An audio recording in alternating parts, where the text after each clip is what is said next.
Halo guys, kembali lagi bersama saya Azu di channel Azun and Review. Nah, kali ini mari kita lanjutkan alur cerita Apocalypse Death Knight.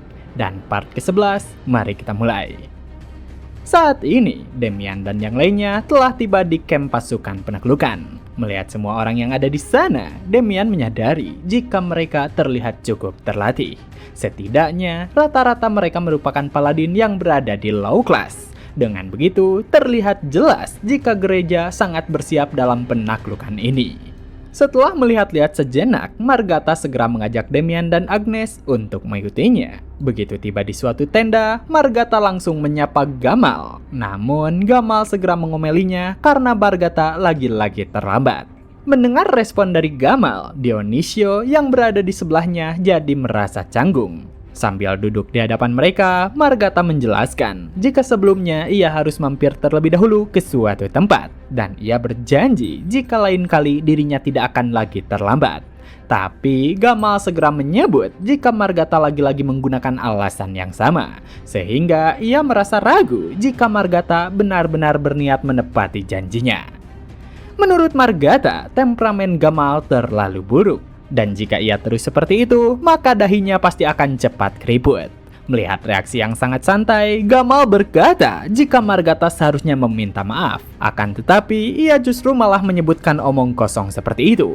Bahkan, Gamal sampai menyebut jika kebodohan Margata sesuai dengan Ordo Undying One miliknya. Mendengar ordonya dihina, Margata menjadi sangat kesal. Ia segera memperingatkan Gamal untuk menjaga ucapannya. Ia tidak bermasalah jika dirinya lah yang dihina. Akan tetapi, ia tidak akan membiarkan jika ada orang yang berani menghina ordonya. Meskipun telah melihat ekspresi kesal Margata, Gamal tetap berkata jika sikap buruk yang ditunjukkan Margata adalah karena gerejanya tidak mengajarinya dengan benar. Untuk membalas ucapan Gamal, Margata mengatakan jika Gamal terlalu kekanak-kanakan. Karena ia menyimpan dendam ketika Black Snow dihajar habis-habisan oleh masternya Margata. Yang mana Black Snow merupakan master dari Gamal. Melihat perseteruan mereka berdua, Damian bertanya kepada Agnes tentang siapa orang yang ada di hadapan mereka itu. Mendengar pertanyaannya, Agnes segera menjelaskan jika pria itu merupakan Gamal yang merupakan murid dari Black Snow. Dengan cekcok mulut yang terus berlanjut, Damian sadar jika di antara dua gereja itu memang tidak akur. Hingga akhirnya, Sanus yang merupakan paladin ranking 2 dari Ordo Dazzling Pen tiba di ruangan itu. Sambil tersenyum, ia meminta mereka berdua untuk berhenti bertengkar. Menurutnya, mereka tidak perlu membuang energi untuk hal yang tidak berguna seperti itu. Karena akan lebih baik jika mereka menyimpan energi itu untuk mengalahkan Dark Mage yang bersembunyi di dungeon nantinya. Mendengar hal itu, Margata segera menyapa Sanus. Sedangkan Agnes, ia segera menjelaskan tentang Sanus kepada Damian. Saat memperhatikan semua orang di ruangan itu, Sanus bertanya tentang siapa pria yang berada di sebelah Agnes. Berdasarkan apa yang ia lihat, sepertinya Damian bukanlah seorang paladin. Mendengar pertanyaannya, Margata segera menjelaskan jika pria itu merupakan Sir Damian Hexen.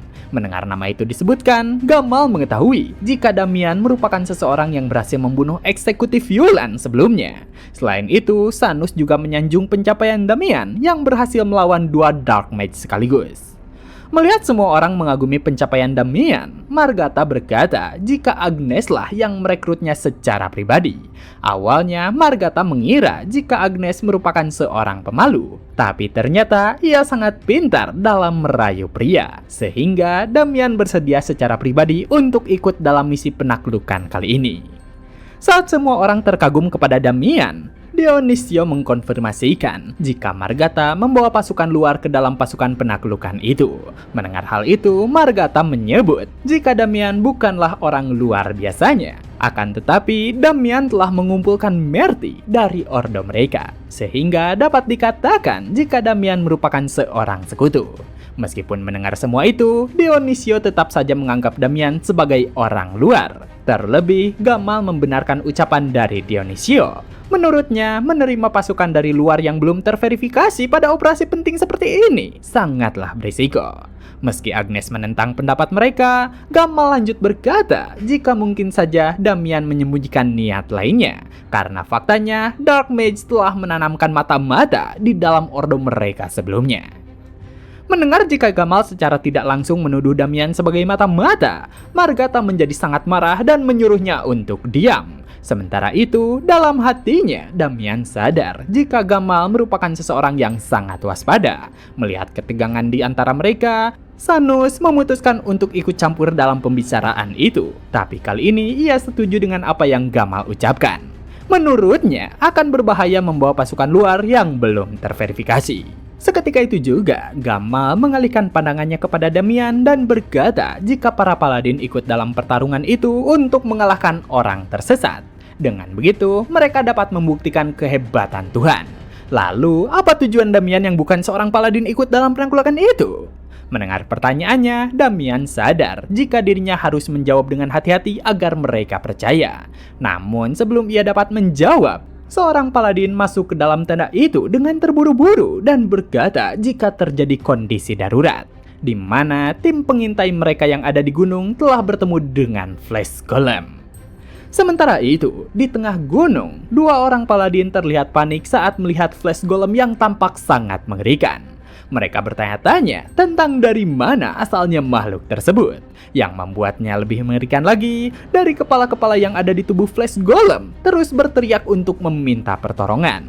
Bahkan saat tubuh Flash Golem ditebas, mereka semua berteriak kesakitan dan bertanya mengapa mereka disiksa seperti itu. Tapi ketika perhatian para paladin itu teralihkan oleh suara-suara teriakan itu, Flash Golem langsung melancarkan pukulannya ke arah satu paladin hingga terpental jauh.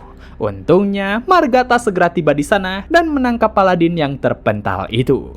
Setelah itu, mereka semua dikejutkan dengan Flash Golem yang menyemburkan asap hijau dari tubuhnya. Yang mana itu adalah asap beracun yang menyebabkan korosi pada makhluk hidup di sekitarnya.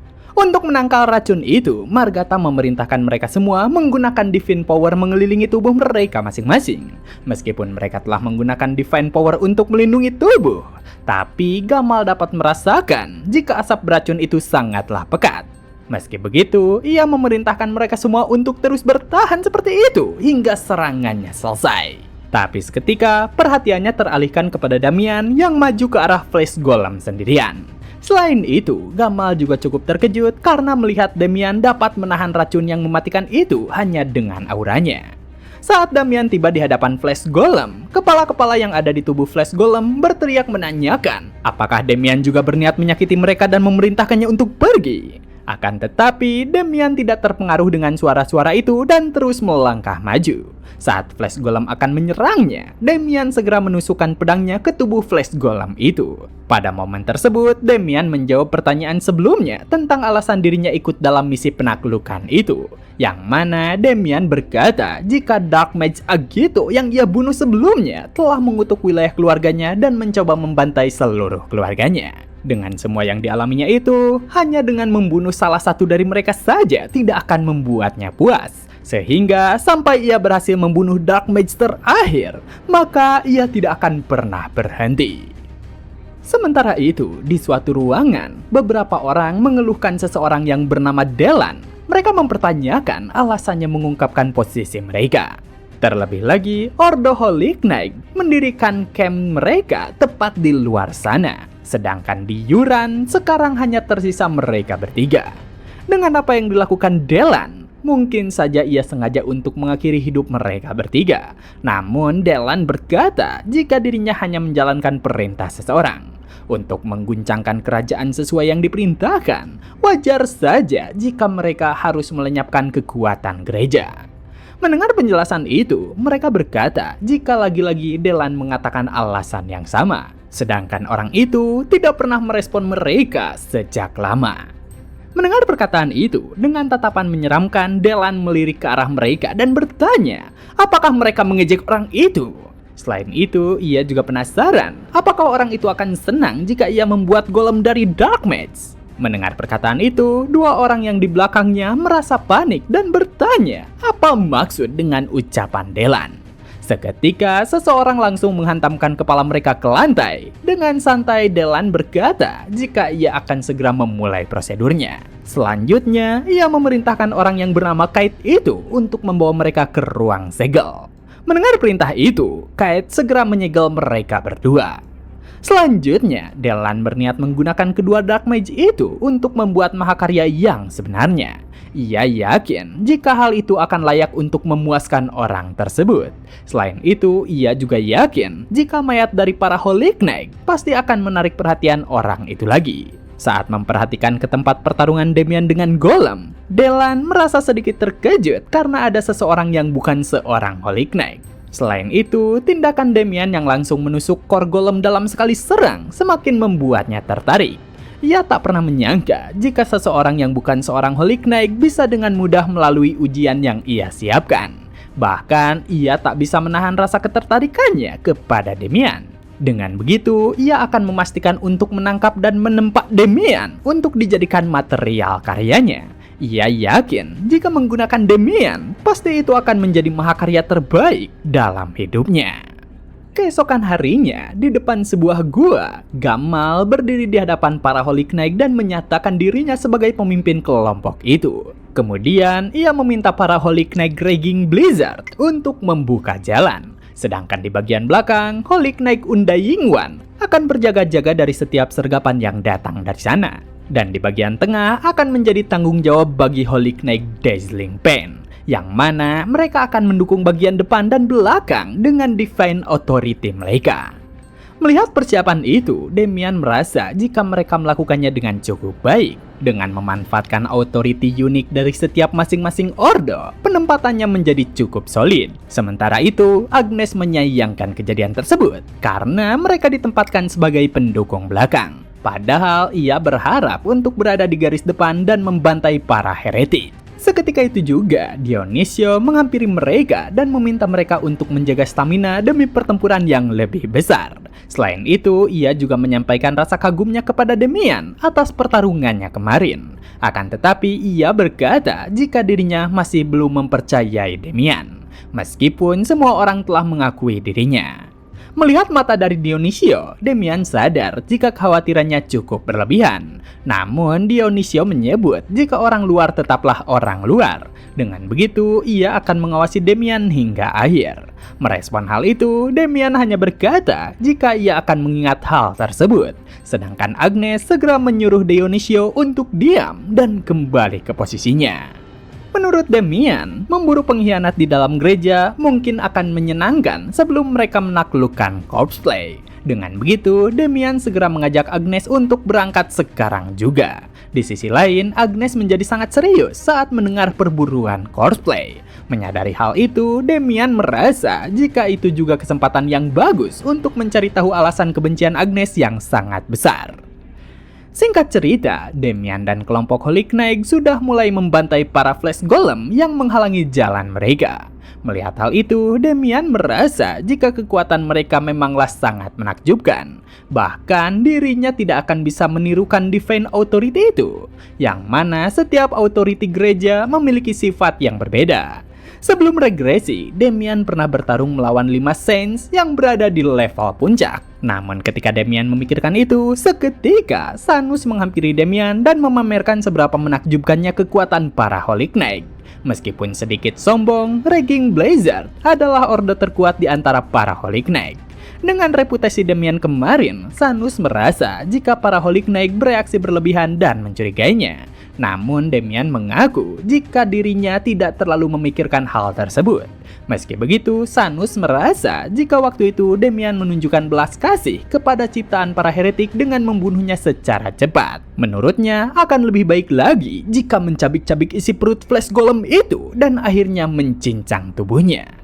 Mendengar pendapat tersebut, Damian tidak merasa aneh, karena memang seperti itulah murid dari Like yang merupakan orang paling fanatik di antara 5 Saints. Saat menyaksikan kemampuan Damian kemarin, Sanus yakin jika kebenciannya terhadap Dark Mage merupakan sesuatu yang nyata. Oleh karenanya, ia menyarankan Damian untuk bergabung dengan Dazzling Pain, karena mereka selalu menyambut seseorang yang suci dan kuat seperti Damian. Namun, Damian langsung menolak tawaran itu. Mendapati tawarannya ditolak, Sanus merasa sangat terkejut. Menurutnya, jika Damian menjadi salah satu Holy Knight, maka ia akan menjadi hamba yang paling setia kepada Tuhan. Dalam hatinya, Damian kebingungan tentang cara menghadapi pola perekrutan yang sama berulang kali. Namun, ia langsung dikejutkan saat Sanus berkata, jika masalah kapasitas mana Damian yang kurang akan teratasi ketika bergabung menjadi Holy Knight. Karena para Holy Knight bisa diberikan defense power sesuai dengan kedalaman iman mereka. Setiap kali mereka membunuh heretik, Tuhan akan memberikan anugerah defense power kepada mereka. Akan tetapi, Damian tetap menolak tawaran tersebut. Sebagai alasannya, ia berkata jika dirinya belum layak menjadi pelayan Tuhan. Damian sadar jika kapasitas mananya akan teratasi setelah menyelesaikan metode kultivasi mana dan sepenuhnya menyerap Spirit Heart. Sehingga ia tidak akan bersedia menjadi anjing gereja hanya demi alasan tersebut. Dengan begitu, Damian mengaku jika untuk saat ini ia akan berkelana di dunia untuk mencari jejak Tuhan. Mendengar alasan tersebut, Sanus merasa jika Damian benar-benar memiliki hati dan jiwa yang sangat mulia. Sementara itu, Margata membuat Agnes cemburu dengan berkata jika mereka akan kehilangan Damian saat menunjukkan kedekatan Damian dan juga Sanus. Meskipun terlihat cukup cemas, Agnes mencoba meyakinkan jika itu hanya ajakan biasa saja. Tapi seketika, Sanus berkata jika semakin lama Damian terlihat semakin menggiurkan. Dengan tampang imutnya, Sanus mengaku jika dirinya tidak terbiasa gagal mendapatkan apa yang ia sukai sambil memberikan tawaran yang sangat menggiurkan lainnya. Sanus pun mengajak Damian untuk menyelinap bersama jika ada kesempatan. Tapi tiba-tiba Damian segera mengeluarkan pedangnya dan langsung menebasnya. Dan begitulah part kali ini telah selesai. Jangan lupa like jika kalian suka dengan konten yang kami bawakan. Serta terima kasih banyak kepada kalian semua yang telah menonton video kali ini. Saya Azu dan sampai jumpa kembali di video berikutnya.